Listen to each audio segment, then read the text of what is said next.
Joyride, 1957, a novel of intrigue by J.P. Wasmiller. Chapter 61.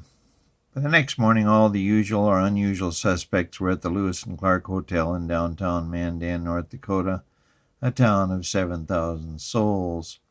James didn't get to sleep until nearly sunrise. Between the headaches, the sweatshop dehydration, and the buffalo revenge, he was exhausted. It was Sunday, he thought, and between trips to the bathroom, he sipped on a bottle after bottle of Coca-Cola.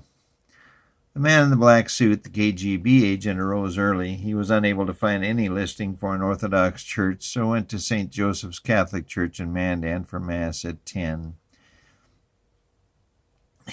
There he was contacted by one of the priests. "Is he in the hotel?" the priest asked. "Yes, he is there," the agent said in his heavy accent. "Any idea how he got there?" the priest asked. "I assume by car." "Any idea what car?" "We found nothing during the night or the morning," the priest said, a nervous tone in his voice. "We can't lose this man." "Don't worry, I have a private detective staked out in the lobby. We will know if he moves."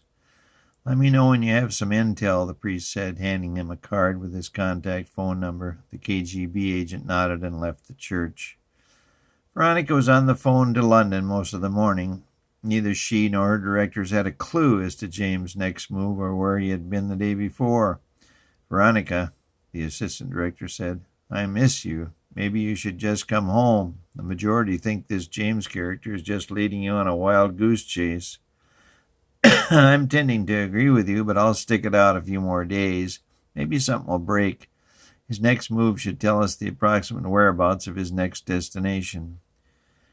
"Veronica, our researchers have found a couple things. During the war before D-Day, he was stationed here in England. We found a pay stub for the old Waverley in Edinburgh in April 44. That would be before D-Day." "Could be. Maybe he went to Roslyn Chapel. We know he was at the Templar Church in London. Have a photo. Let me know if you find anything else." "Right. There's one more thing. There is Roslyn, Virginia, a Roslyn, Kentucky, and a Roslyn, Washington State." "Well, I'm way past the first two. I'll check out the third," Veronica said, a little spark in her voice. She hung up and headed down to the lobby for some lunch. The twins spent most of the morning on the phone as well. AJ learned nothing from her directors in Rhode Island or in the French embassy in D.C. BJ, however, learned a bit more from her directors in Montreal. An RCMP researcher remembered the story of the La Vérendre rune and then passed it on to BJ. A historian from McGill University provided background as to the Mandan Indians and their white strain. She filled her in to the point where both BJ and AJ decided to drive up to Newtown and visit the Mandan chief. Their trip was eventful in that they were treated to a session in the sweat lodge, given the exact same story that James had heard a day earlier, and had a huge supper.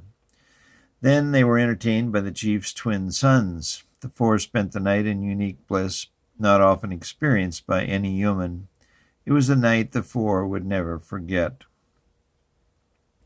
The German consulate had lost complete track of their operative on this James trail. He had disappeared, vanished into thin air. They decided to replace him with another agent, his cousin. All signs led to the fact that James had been to Alexandria, and then they read the paper from Alexandria. This convinced them that James was in Bismarck or Mandan, North Dakota. They flew the replacement agent to Chicago, where he boarded the North Coast Limited, the Northern Pacific's top-of-the-line passenger train. He boarded the two-tone green streamliner in Chicago and arrived the very Sunday that the others had. He took a room in the Lewis and Clark Hotel and slept away the afternoon.